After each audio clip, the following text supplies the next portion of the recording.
ఆంధ్రప్రదేశ్ రాష్ట్ర ముఖ్యమంత్రిగా నారా చంద్రబాబు నాయుడు 4వసారి ప్రమాణ స్వీకారాన్ని పురస్కరించుకుని పిఠాపురం తెలుగుదేశం పార్టీ కార్యాలయంలో తెలుగుదేశం పార్టీ రాష్ట్ర అధికార ప్రతినిధి పిఠాపురం మాజీ ఎమ్మెల్యే వర్మ సూచన మేరకు తెలుగుదేశం పార్టీ నాయకులు కార్యకర్తలు అభిమానులు సంబరాలు జరుపుకున్నారు. తెలుగుదేశం పార్టీ సీనియర్ నాయకుడు కుకుటేశ్వర స్వామి దేవస్థానం మాజీ chairman Kondepudi Prakash Pithapuram municipal TDP floor leader Allavarapu Nagesh చేతుల మీదుగా కేక్ కట్ చేసి కార్యకర్తలకు పంచారు. చంద్రబాబు నాయుడుకు జేజేలు పలికారు. 164 సీట్లతోటి విజయ పేరు మోగించారు అంటే ఇది ఆంధ్ర ప్రజల యొక్క విజయోత్సవం, అలాగే వారి యొక్క విజయంగా భావించి ఈరోజు 4వసారి మన నారా చంద్రబాబు నాయుడు గారు ముఖ్యమంత్రిగా ప్రమాణ స్వీకారం చేయడం చాలా సంతోషంగా ఉంది.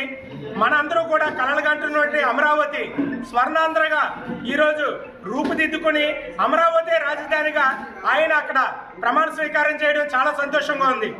దాన్ని పురస్కరించుకోండి ఈరోజు ఆంధ్రప్రదేశ్లో ప్రతి ఒక్కరూ ప్రజలందరూ కూడా వారి వారి ఇళ్లలోని ఆఫీసుల్లోని అలాగే రోడ్ల మీద ప్రతి ఒక్కరూ కూడా బయటకు వచ్చి వారి యొక్క సంతోషాన్ని వ్యక్తపరుస్తున్నారు. సీఎం ఇక్కడ చంద్రబాబు నాయుడు కాదు, సీఎం అంటే ఆంధ్రప్రదేశ్లో ఉన్నటువంటి 5 కోట్ల మంది ఆంధ్రులు కూడా సీఎంలే అనే పరిస్థితి ఈరోజు ప్రజలందరిలో కూడా ఉంది. కూటమి ఘన విజయానికి కృషి చేసినటువంటి ప్రతి ఒక్కరికి ధన్యవాదాలు తెలియజేస్తూ ఈరోజు చంద్రబాబు నాయుడు గారు ప్రమాణ స్వీకారం చేస్తున్న సందర్భంగా పిఠాపురం నియోజకవర్గం తెలుగుదేశం పార్టీ కార్యాలయంలో నాయకులందరూ సమక్షంలోనే కేక్ కట్ చేసి విజయోత్సవాలు జరుపుకోవడం జరిగింది.